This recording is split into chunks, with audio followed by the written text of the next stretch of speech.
Coming up on Mayo Clinic Q&A. It's actually quite a common disease. If you take a look at all forms of inflammatory bowel disease, both Crohn's disease and ulcerative colitis, the incidence has actually been increasing. Right now, there is no cure for IBD, but treatment can help control the symptoms. Therapies can include drugs, surgery, even artificial intelligence. There is tremendous enthusiasm and optimism in the research community. I think a lot of partnership between industry and academia. I think that the future is bright for this disease as therapies get better. That's my hope anyway. Welcome everyone to Mayo Clinic Q&A. I'm Dr. Sanj Kakar. Inflammatory bowel disease, or IBD, is an umbrella term used to describe chronic inflammation of your digestive tract. Some of the common types of IBD include ulcerative colitis and Crohn's disease. While IBD usually isn't fatal, it's a debilitating disease that can lead to life-threatening complications if left untreated. Joining us to discuss this today is inflammatory bowel disease expert at Mayo Clinic, Dr. Bill Faubion. Thanks for joining us today, Dr. Faubion. Thank you very much. My pleasure to be here. So we're talking about IBD, Dr. Faubion. Can you tell us how common this actually is?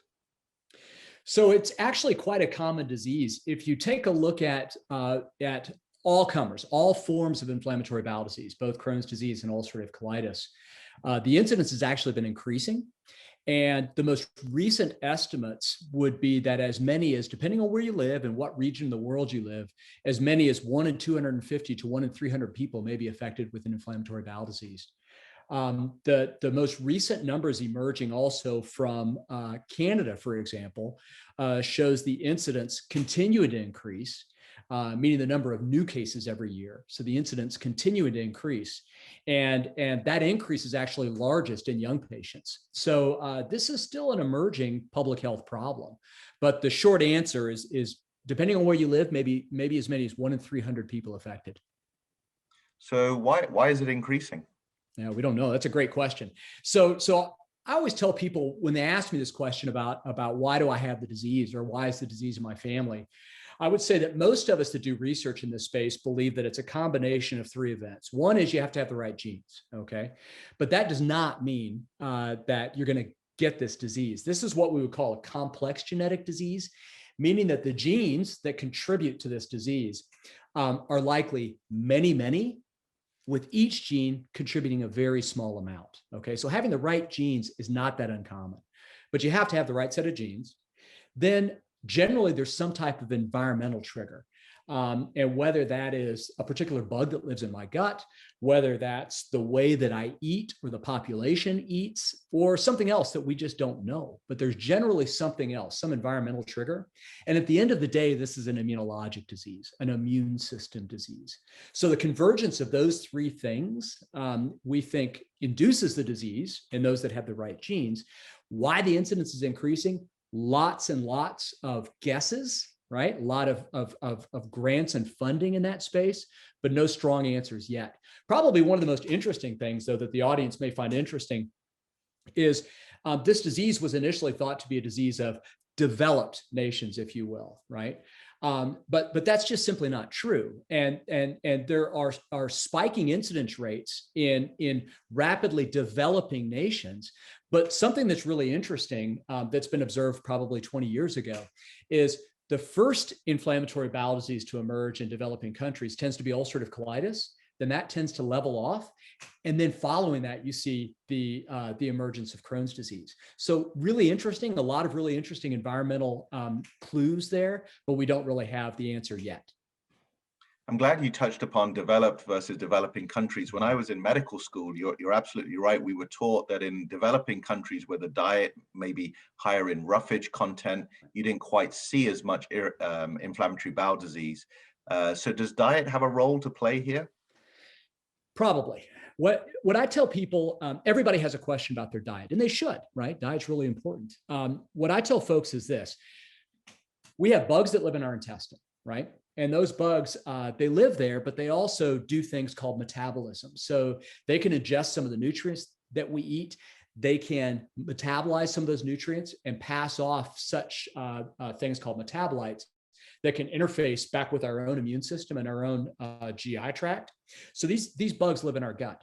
The types of bugs that live in our gut, and perhaps equally important, what they're doing heavily depends upon what we eat. So I do think that within hopefully my professional lifetime of taking care of patients with this disease, we will be able to recommend particular diets for particular cohorts of patients, particular groups of patients, maybe different depending on the type of disease that a patient has.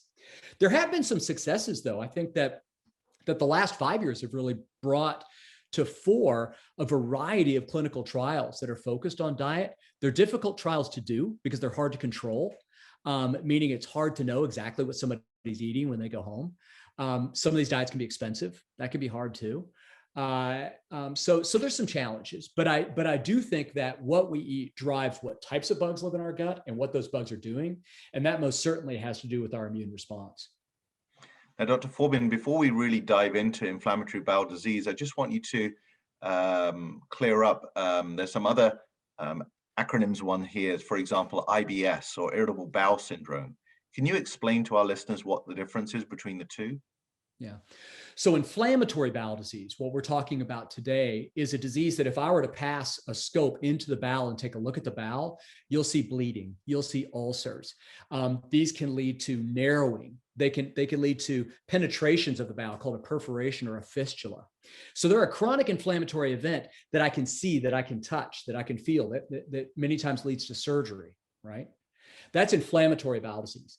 Irritable bowel syndrome is entirely different. If you were to pass a scope or do an x-ray, you don't see anything visually wrong with the intestine. That doesn't mean, though, that irritable bowel syndrome is not physiologic, meaning that there's not some cause that one can measure. It's trickier, an entirely different subject. It's far more common.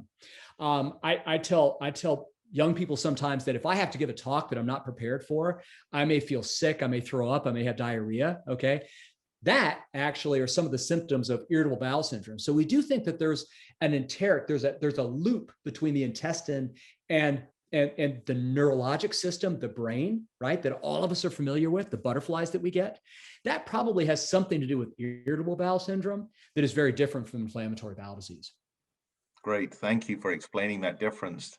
Now, you did touch upon some of the symptoms there of feeling those feelings in your stomach, for example. Can you just go into the actual symptoms of inflammatory bowel disease? Right.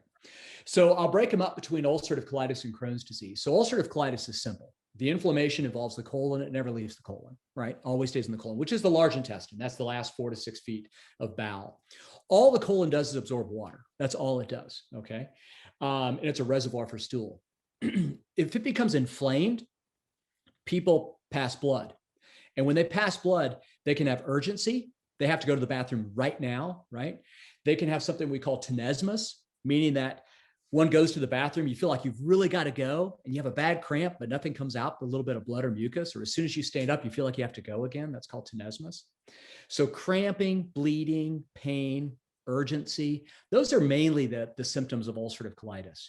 Crohn's disease can be a little bit more widely variable depending upon where in the bowel the Crohn's disease is involved. If it's in the colon, it can be just like ulcerative colitis. But if the Crohn's disease is in the small bowel, which happens in probably 2/3 of patients, one can get diarrhea, one can simply just get cramping, one can feel obstructed, like your belly kind of distends and you feel like you need to throw up. You can hear loud noises in your small bowel, or sometimes it can be silent. And all that may happen is you just don't gain weight if you're young. You may have fever. You may just feel nauseous and not feel well. So Crohn's disease is a little bit trickier to pick up sometimes. You mentioned bloody stools. And when I hear bloody stools, one thinks of, for example, growths in the intestine or cancers. Can you describe those and how's the difference they're made? Right. So something like ulcerative colitis or Crohn's disease typically causes, frankly, bloody stools, right? You may pass nothing but blood. Most cancers, when they're diagnosed, they don't pass frank blood. Most patients that are diagnosed with colorectal cancer never knew they were losing any blood in their stool. And for medical students that need to take exams, the classic case would be somebody that comes in with a low blood count, an anemia. So they're chronically losing microscopic amounts of blood in their stool.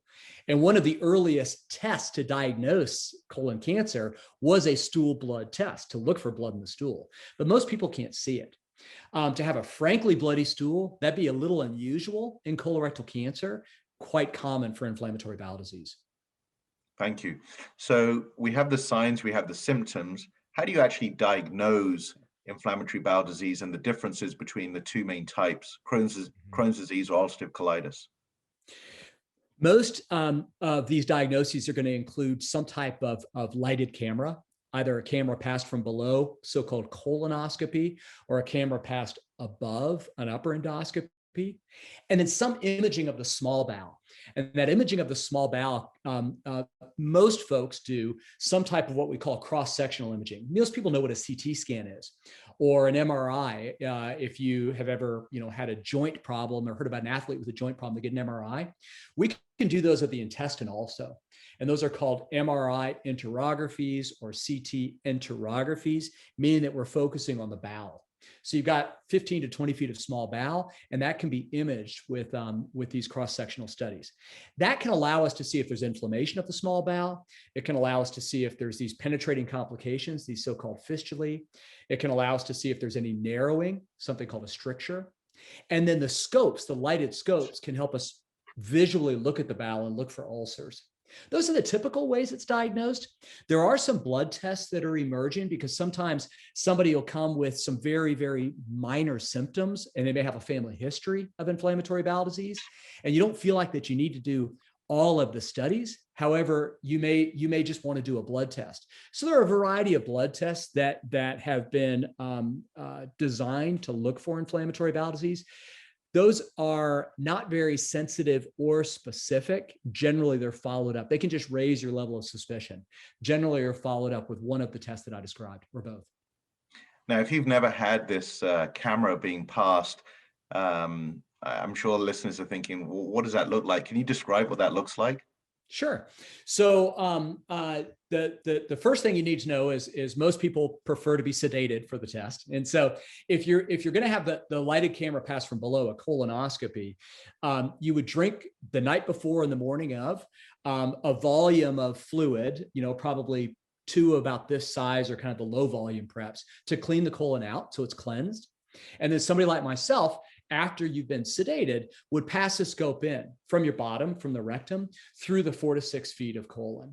And then slowly we withdraw it and we visualize the colon on the way back. We can also take little pieces of tissue called biopsies at that point to look at it under the microscope and see if we can see signs of microscopic inflammation.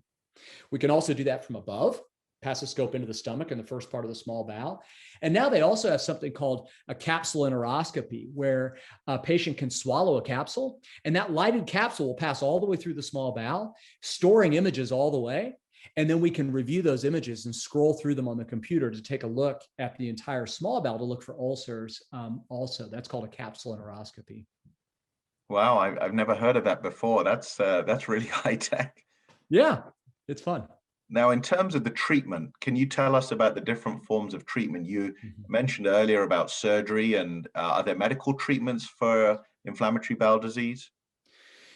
Absolutely. So as I mentioned early in the program, this is an immunologic disease, meaning most of the therapies designed to treat inflammatory bowel disease affect the immune system. And I would say they broadly affect the immune system in sort of three different ways. If people have colitis, just inflammation localized to the colon, they may start with a medication, and the active ingredient is something called 5-ASA. And there's about 25 different formulations of this product. This type of product's been around for over 60 years. And so a 5-ASA drug works almost like rubbing a salve on a burn. It's a local anti-inflammatory.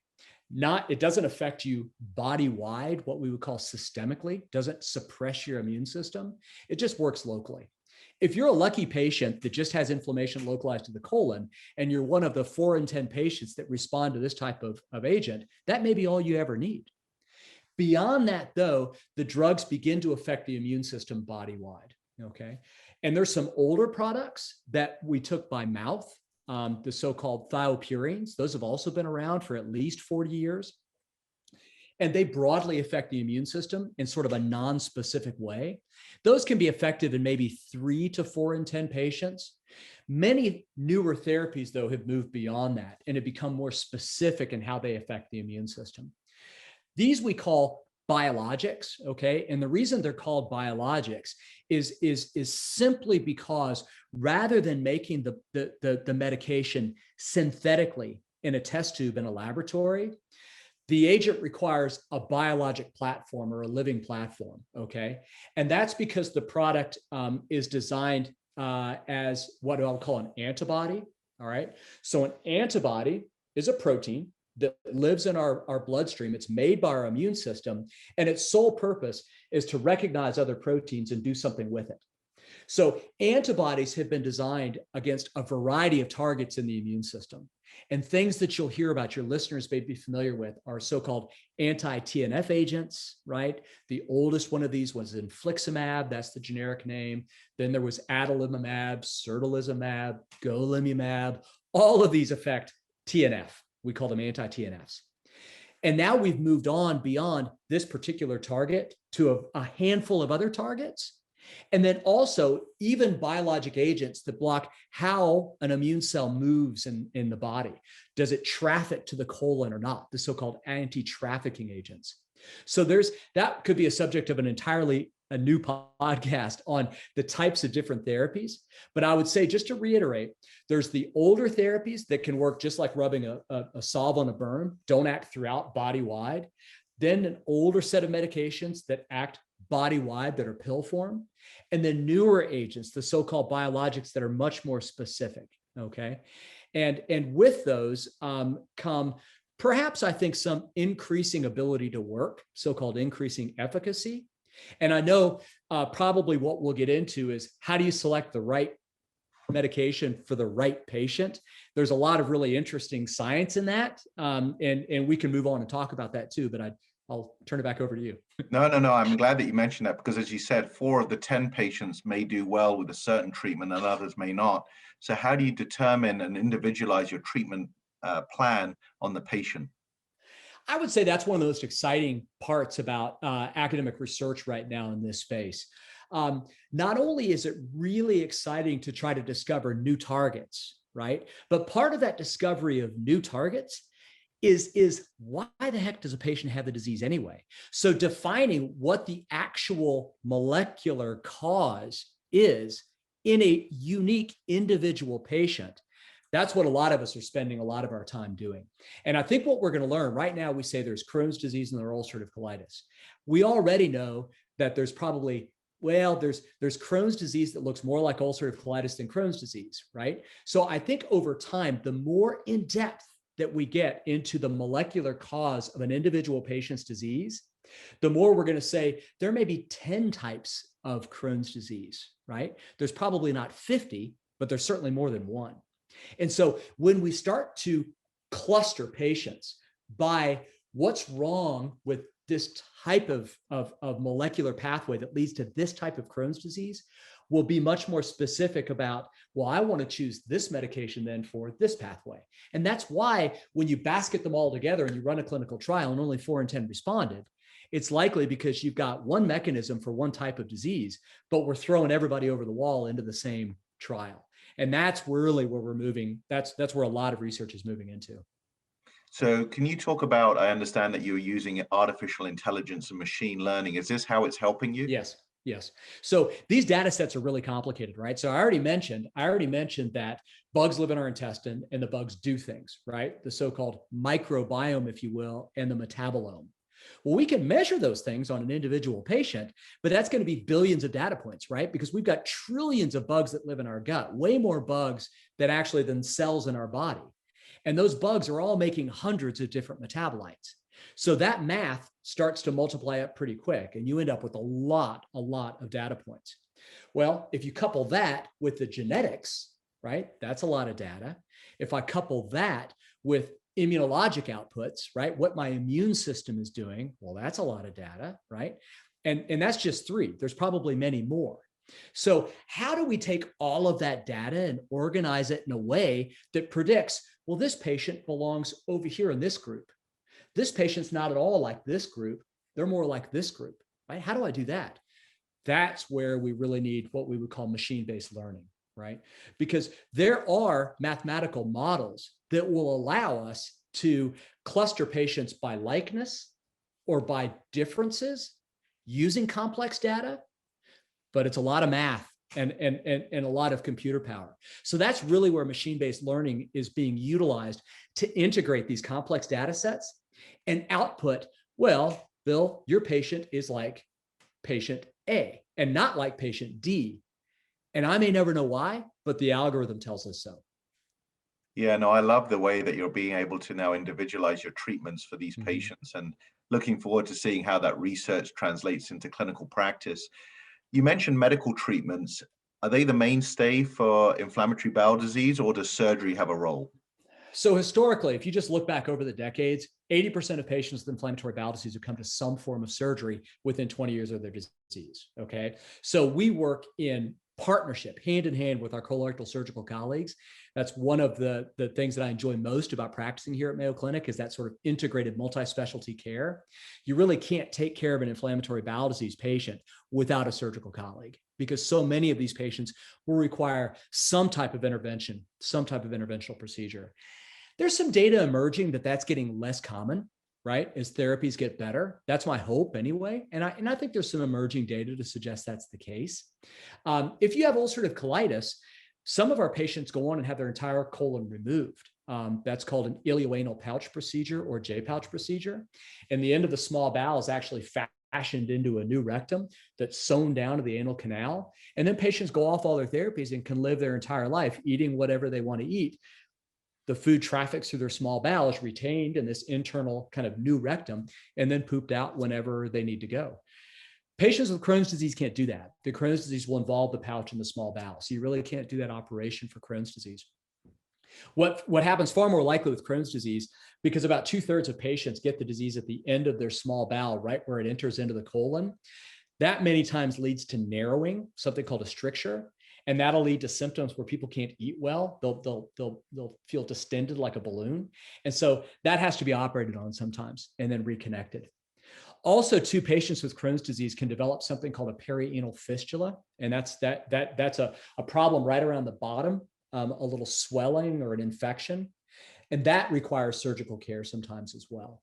That occurs in about 1 in 5 patients with Crohn's disease. It's kind of a passion of mine as well in research. So Dr. Faubion, let's talk about the future. You know, you've talked about some really innovative types of research moving forward. Do you foresee a day where inflammatory bowel disease will be cured with, say, for example, medical treatments? What do you see coming down the road? So I'll tell you, probably the next 3 to 10 years, I would say 3 to 10 years, I think we can give what we would call a medical cure, meaning I've identified the pathway that's abnormal and I can specifically treat that pathway. And people go on and live a full, healthy life, and they will pass away of something else. I think that's the reality for many patients now, okay? But if I were to think a little bit further downstream about a true cure, I think of the patient that truly has an environmental cause to their disease, okay? It is an aberrant community of organisms that live in their intestine.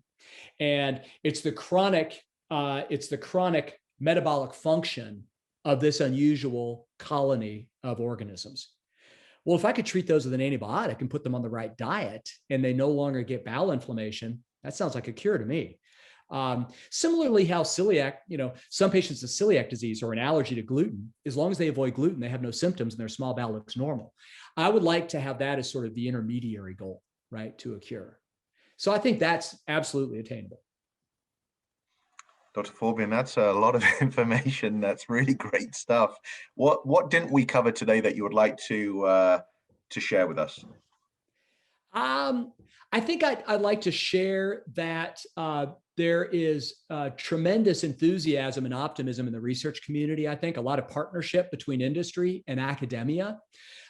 There are a variety of different academic consortia that are interested in this, a lot of sharing of resources. And so I think that the future is bright for this disease. Wonderful. Our thanks to Dr. Bill Faubion, a gastroenterologist at Mayo Clinic, for discussing inflammatory bowel disease with us today. Thanks for joining us today, Dr. Faubion. Thank you very much. Mayo Clinic Q&A is a production of the Mayo Clinic News Network and is available wherever you get and subscribe to your favorite podcasts. To see a list of all Mayo Clinic podcasts, visit newsnetwork.mayoclinic.org. Then click on Podcasts. Thanks for listening, and be well. We hope you'll offer a review of this and other episodes when the option is available. Comments and questions can also be sent to Mayo Clinic News Network at mayo.edu.